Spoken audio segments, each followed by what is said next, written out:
do you do when you're through? I'm finished work. Whenever you're done with an art project, come and check with me. I will say, good job, try again, or go back and fix it. If I have approved of your artwork, you may go turn it into the bucket against the window. Find your teacher's name and put your paper or art project inside the correct bucket. Once you have placed it in your teacher's named bucket, then you may go to I'm Finished Work stations. I'm Finished Work stations are in the side of the room. On the side of the room, you'll have different activities that you can participate in and work together. The first activity is weaving. If you'd like to weave, you can weave right here where it's located, or you can take it to a spot that has less crowd around you. You may weave at your table. When you're weaving, you have to remember this pattern: over, under, over, under, over, and under. I'll show you in class if you need extra help. Don't forget to take the basket of yarn with you. I will replace the yarn if you run out. You can weave at this table or at another spot around the room. When you're finished, make sure that you put the weaving back where you got it, and the basket of yarn should go right next to it against this wall. The next thing you can do is play games, Chutes and Ladders, and Guess Who. Guess Who is a game where you're trying to guess the other person's card, and the other person is trying to guess yours. You ask yes or no questions. For example, does your person wear a hat? If they do wear a hat, put everyone down that is not wearing a hat. Or does your person have blonde hair? Put everyone down that does not have blonde hair if they answer yes. Or if they do have blonde hair, put everyone down that does not have blonde hair. When you put this game away, put it back in the box with all the pieces and place it underneath Chutes and Ladders. The next game you can play is Chutes and Ladders. Open the game up and pick your player. Take the spinner out, and then the game board is underneath and you'll lay it out in front of you. The object of this game is to get to the end of the game. Now there are tricks along the way, like a ladder where you can climb up if you land on the number, or a chute which will take you all the way back where you came from. You spin the spinner and you jump the number that you've spun and landed on. So you go to the number that you've landed on. Your opponent spins as well and goes 1, 2 spaces. Now if you land on a ladder, you can go up the ladder, but if you land on a chute, you have to slide down back to where you were.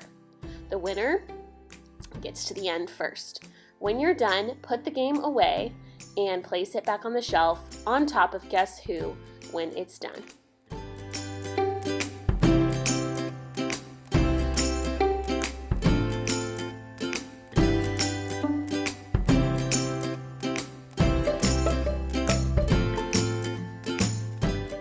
Station is Whiteboard Expo marker. That's right here. Grab an Expo marker and an eraser and you can draw on the Expo whiteboards. You can sit on the couch or go to a table to do this. It's important that when you're done, you erase what you drew, put the lid on the marker, and put it back where you got it from. Don't forget to use Expo spray if it's hard to come off. Near the Expo boards, there is a little container filled with cards. They're game cards. The game cards have hangman, dots and dashes, and there's one more game. Oh, Tic-Tac-Toe. Dots and dashes is a game where you have to race the other person to see how many squares you can get. You take turns connecting the dots. The person who connects the last dot of a square gets to keep that square and write their name in the middle. For example, that person was the last person to draw a line and get that square. Their initial goes in the middle. Whoever can get the most squares wins. On the back of the card, there's more dots to play a little more challenging. When you're done playing, you will need to put this game up. This next example is how not to put away this game. These boys are not making sure that the lids are on the markers, and they're throwing the supplies wherever they want, and they put their card in not that small bucket that's next to the expo markers. The other cards that you can play with this game are Hangman and Tic-Tac-Toe. Please make sure when you're done with this game that you're putting the cards back in the small container and the expo markers in the pink holder. This is the correct way to play the game. The boys take turns drawing lines. The person who makes a square first gets to keep that square, and the person with the most squares wins the game. Now this is how to properly clean up this game. Erase the card with an eraser. Make sure that you put the card back into the bucket against the wall. Notice exactly where the boys put this card back. Eraser, expo marker, and the cards go in this little container here. Good to go. If you would like to free draw, here's the station. There's paper and books. When using a drawing book to draw, please don't draw inside of the book. This has happened before, so make sure you get a piece of paper and only draw on the paper. Drawing books aren't made to be drawn inside for our classroom because we use these books for many different children. So just get a piece of paper and you can practice drawing on that. This is where to get the free draw paper, and you can grab any supply from the bucket or on the shelf near the paper. Go to your table and draw whatever you'd like. Make sure you keep it school appropriate. When you're done, place all the tools and supplies in the back where you got them from, and remember to take that paper home with you. Don't leave it in class sitting around.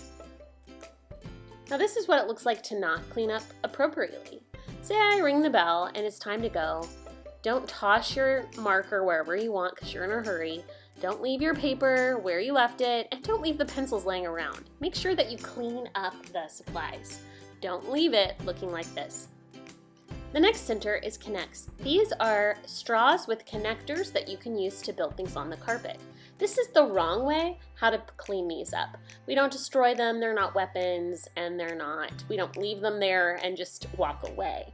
This is the correct way to clean them up. We want to keep them neat and not so spread out around the carpet. The carpet does get a little crowded. As you can see, people might trip over it or have to walk through you. So please move that away from the shelf. If you play with these toys, please go away from the shelf so you're not causing a traffic jam of people who are trying to clean up around you. When you're done putting them away, make sure that the lid is on tightly and it's back on the shelf. You may also play with button snaps. These snap into those little things that you have, and you can create pictures and designs. When you're done, you can just place them back into the bucket and put the lid back on. They are really small, so make sure you're checking the ground for extra pieces in case they fall on the ground. When the bell rings, easy as that, just place them back in the bucket and you're ready to go. Another center you can participate in is Legos. I would use Legos at a table. The pieces are small. If you use them on the ground, they do go missing. Put the lid on tightly, snap it shut, and a great place to put these Legos back is where you got them from, on the lower shelf. There's a nice little spot where they fit snugly in. The next center you can participate in is Movie Center. There are DVDs and buckets near the computers. You want to play these movies by sticking it in the side of the computer.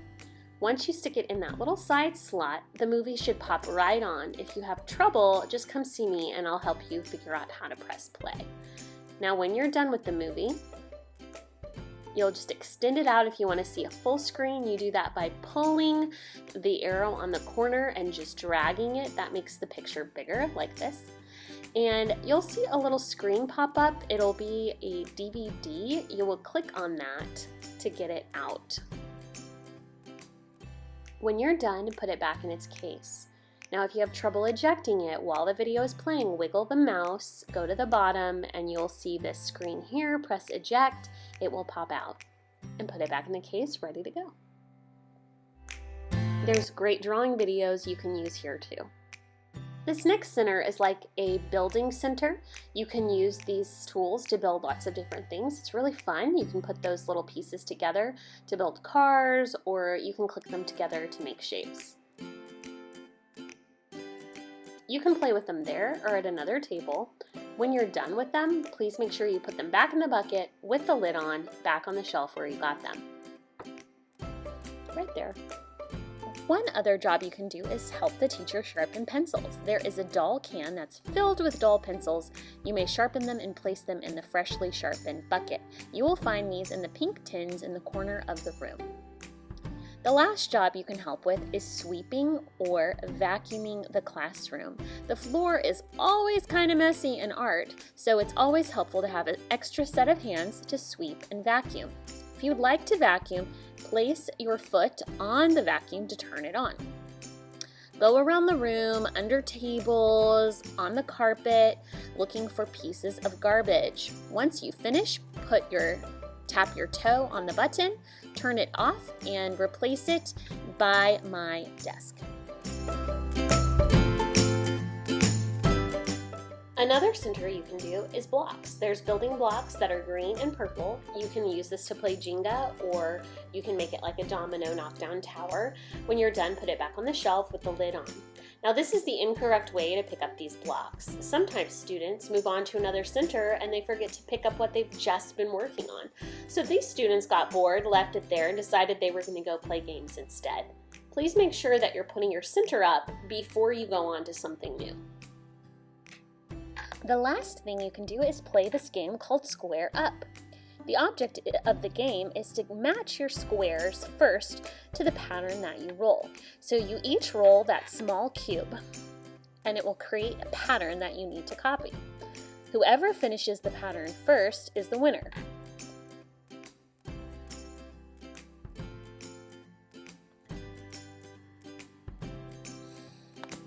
Once you think you have the pattern, yell, "Pattern," and see if you are the winner.